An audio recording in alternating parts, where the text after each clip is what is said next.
Hello, I am Paul Ndiho, and welcome to Different Perspectives.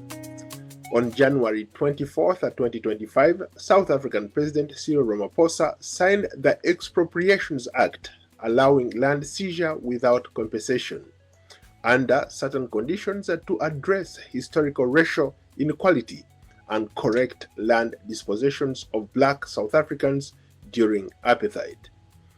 US President Donald Trump criticized that controversial policy, calling it an anti-white, and announced the cessation of all US aid to South Africa.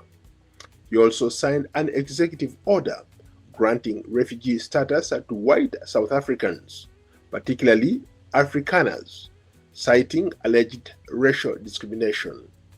A group of 49 white South Africans has arrived in the United States under a fast-tracked refugee program. I spoke with a political analyst, Dr. Moripeng Impia, based in Johannesburg, about land reforms, refugee optics, and the implications for US-South Africa relations.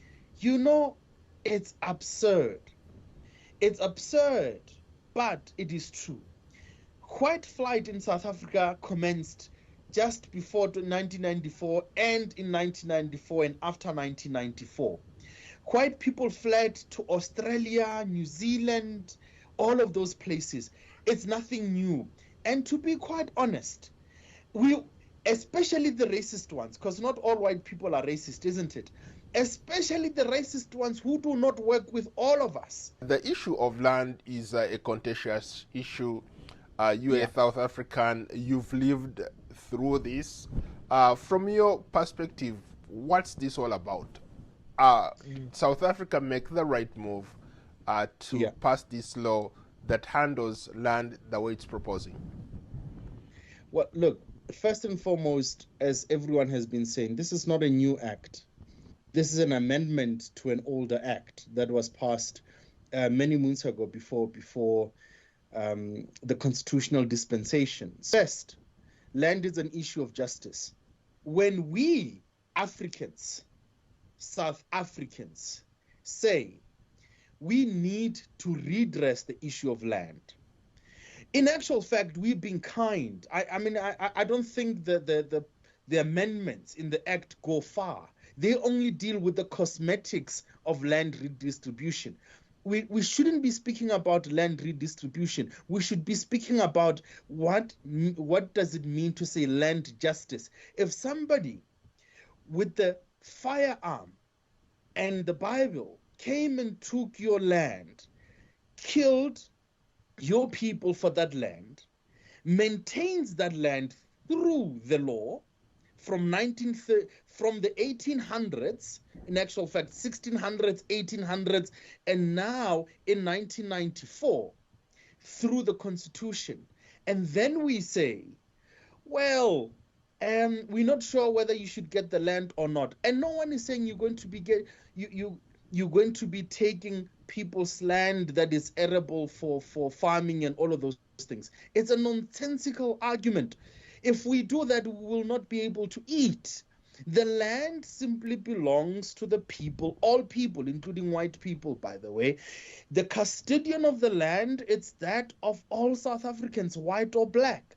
Therefore, the notion that South Africa, a sovereign state, cannot make policies regarding the land because it may infringe on white people's power, that for me it's a bit absurd. But having said that, it does not surprise me that white hegemony that we had seen in Zimbabwe would also be the same white hegemony that supposedly must reign in South Africa. So these are interest, geopolitical interest, first by race, first by ideology of what it means to own land, which I must hasten to say, Africans do not conceive of ownership of land in the manner that Europeans traditionally do.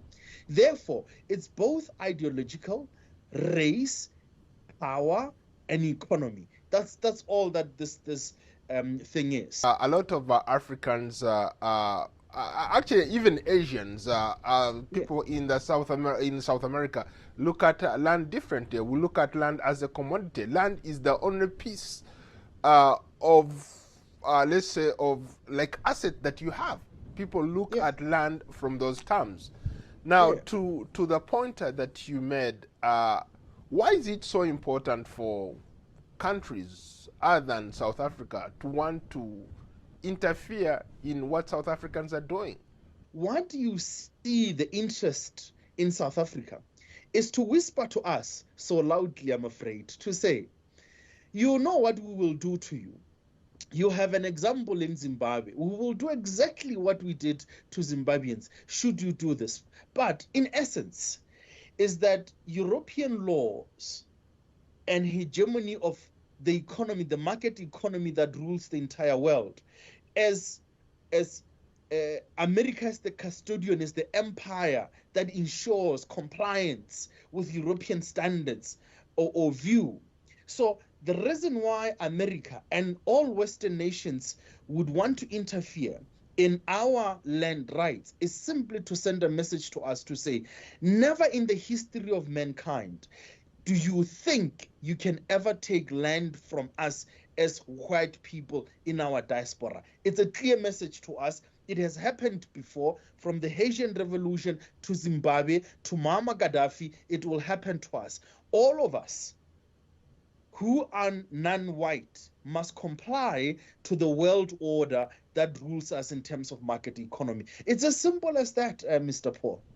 You just give an example of Zimbabwe. There are those people who have suggested that this land redistribution in South Africa could end up being sort of like what happened a couple years ago in Zimbabwe.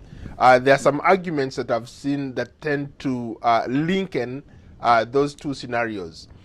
Do we see something like that happening in South Africa? As you may have noticed, this is fear-mongering. And this has been perpetrated by certain of our white people in South Africa who are opposed to anything that has to do with redistribution of land. Of course, they speak with fong tongues. When they speak, they say, no, we are for redistribution of land.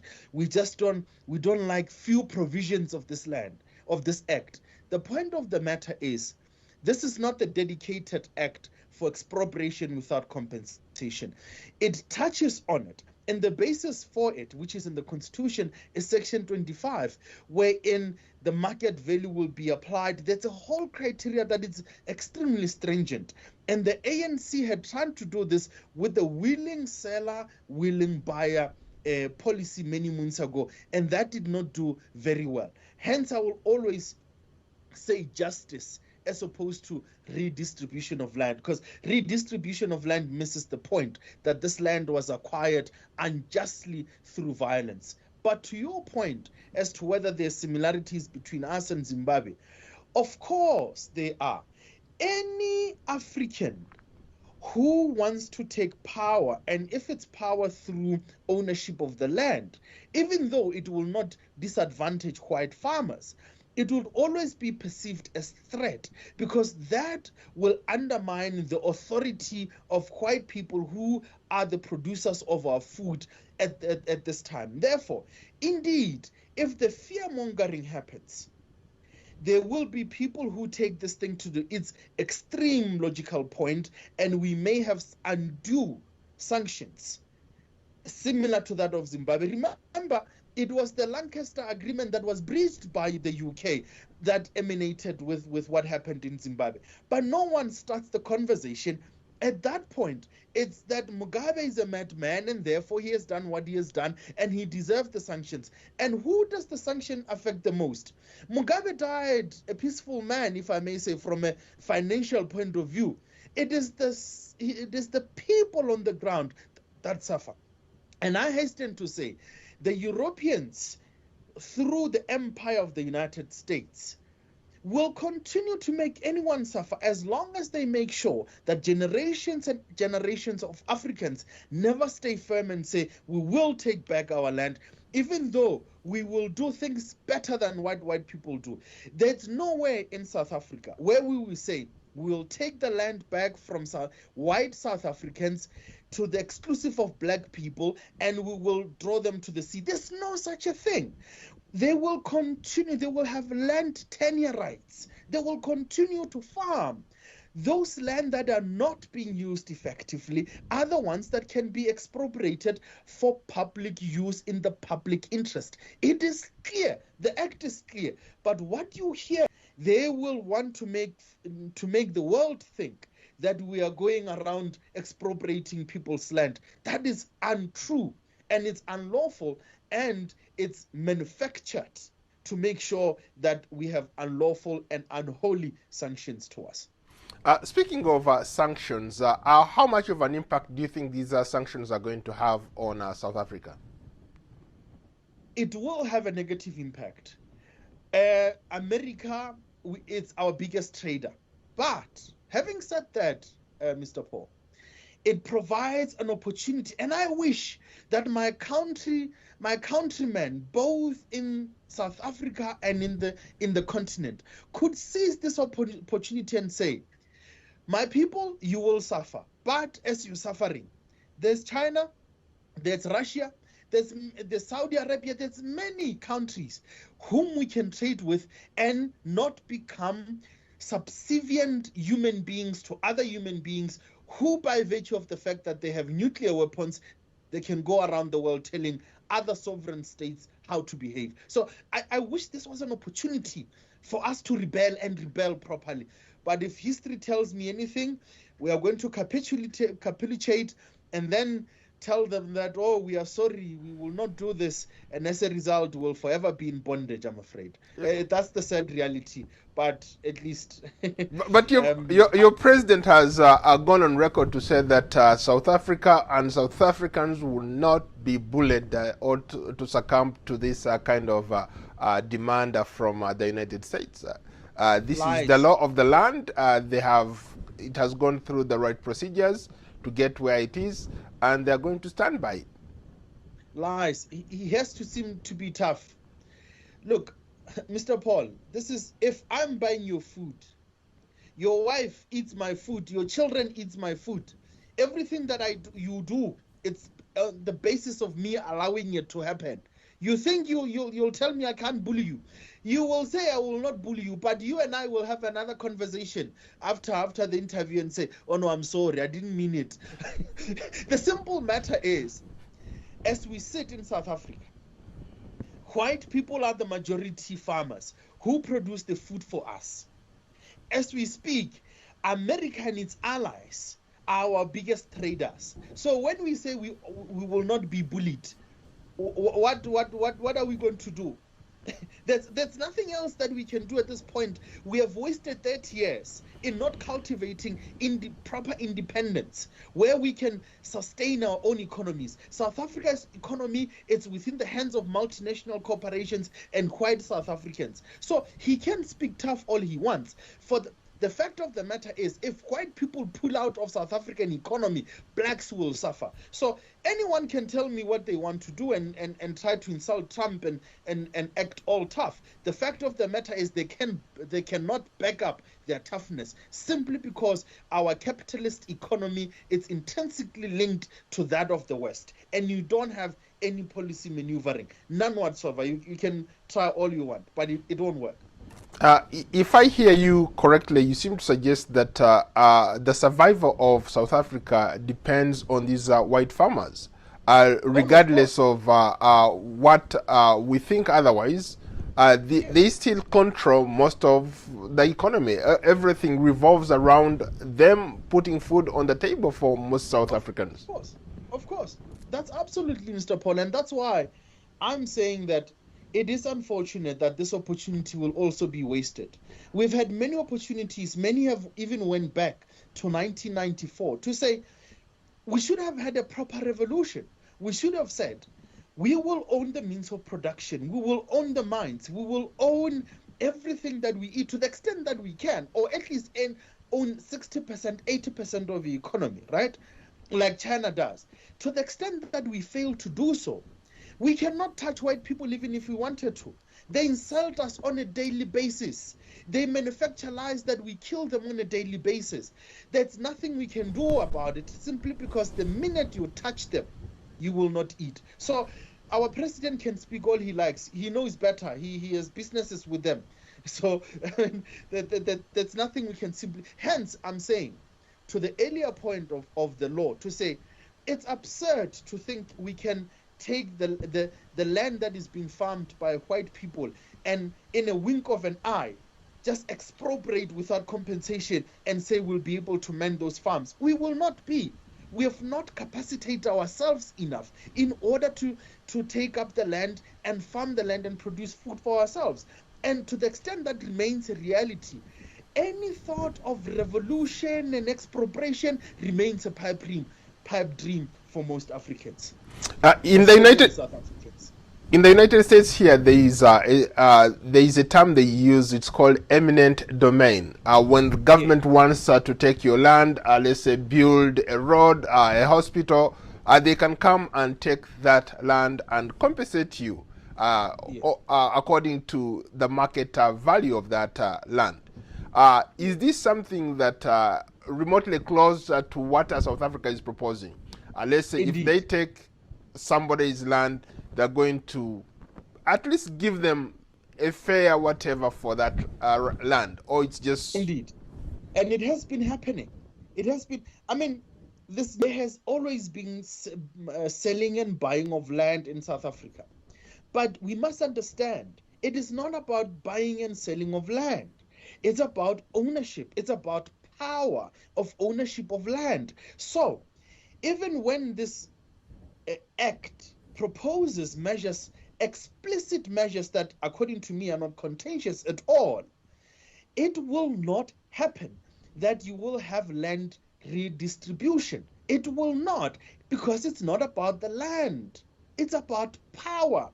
So we can be mistaken. I can tell you now, Mr. Paul, to the extent that the ANC and its liberal allies remain in power, you and I will speak 30 years, will have white hair, will still be having the same conversation and speaking numbers of, or at least there was 5% redistribution, there was 1% redistribution, because it is not about justice. It is not about land justice. It's merely aesthetics. Because, to be quite honest, Mr. Paul, the hard work of ownership of land and tilling the land is way more difficult. Even for the average South African or average South African, our governments since liberations have not told us and taught us how difficult it will take to build proper, effective, functioning states. And to the extent that that sort of kumbaya world still exists within African South Africa, forget about proper ownership of land and making food for yourself. We are simply not there, and we are not working towards it. We are just speaking as rhetoric. Ironically, when it comes to the land, a lot of people make references to Zimbabwe. Earlier, you made a reference to the Lancaster Agreement. I remember Tony Blair telling Robert Mugabe that will not be paying for the crimes of our ancestors at the time.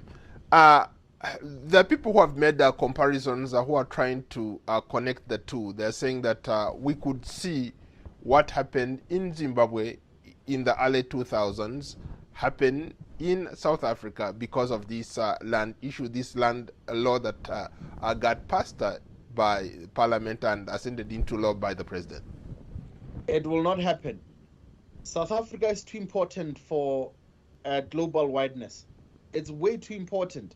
Our financial systems are on point to fairly, because we got a rating that was done at some point. But we are the gateway to Africa. Unless if quite financial system creates another gateway in another African state, perhaps they can collapse South Africa. But to the extent that South Africa remains such an important gateway to Africa through its financial resources, legal systems, through its financial systems, I don't see that happening anytime soon. And to be quite honest, it'll take quite a bit to collapse South Africa in the manner that they conceive of it. We are learning. As much as Zimbabwe tried, we are learning. So they may try to do the sanctions and do all of those things, but you can't do the same trick all over again and it works. And the dynamics are shifting, Paul. There's China, there's Russia, there's India, there is the Middle East countries. They are unhappy about the Middle East issues that is happening. The tide could shift so quickly that the empire that is the West falls. So let them do. And by the way, sorry, just to end on this point, with all great empires, as you know, all of them have fallen, right? You need people such as Trump. I admire him for being a man of his word. Don't get me wrong. I wish we had more leaders like him who meant what they did and did the right thing when it mattered, right? But Mr. Paul, it will only take few incidences where the entire world says we have had enough of you. How much of a deal is this land in? Do people feel like they're even part of South Africa when they don't have rights to land? How much of a big deal is that to an ordinary person? Our hearts bleed. In South Africa, we are very attuned to the question of land. And not only are we attuned to it as a matter of a distance abstract concept, you have what we call informal settlements and townships that are clustered like rats in holes as a virtue of colonial, imperial, and apartheid special planning, where we were congested into areas where we kill each other indiscriminately. So our very existence as Africans living in South Africa, we feel the lack of land every day. For example, Paul, I'm a farmer. Before I started farming, I thought, no, man, there's plenty of land here, because I was thinking in a very small manner. Paul, I can tell you now, if I want to industrialize, at least be a medium-sized farmer in South Africa and produce proper food for my people, I will need more land, which I do not have at this point. My village does not have sufficient land for all our cows to eat. So when you say, do South Africans understand and feel this issue of land? We feel it every day. Our material existence. We live with rats, Paul, in a township called Tembisa, in a township called Alexandra. There are rats almost as big as rabbits because of the congestion with which white people have made us to live in. And they've got the temerity to tell us to forget about the issue of land. And if we try, mind you, we're not saying we're going to take your land. We're going to say, we are going to just make sure that everyone lives comfortably to the extent that they were found in this land. So it is indeed a need. It's not an abstract. It's not something to rally a political mob against. It's something that we need for our very survival as a people. Well, on that note, Maripeng, thank you so much. It's always a pleasure to talk to you. Thank you so much, sir. Yeah. Thank you. It's always a pleasure to appear on your show. That was South African political analyst Dr. Maripeng Impia, based in Johannesburg. Would like to hear your thoughts on the US's plan to accept white South Africans as refugees. Please drop us a comment in the comment section below. Like, subscribe, and follow Paul Ndiho on X, Instagram, Facebook, Threads, LinkedIn, Blue Sky, and YouTube.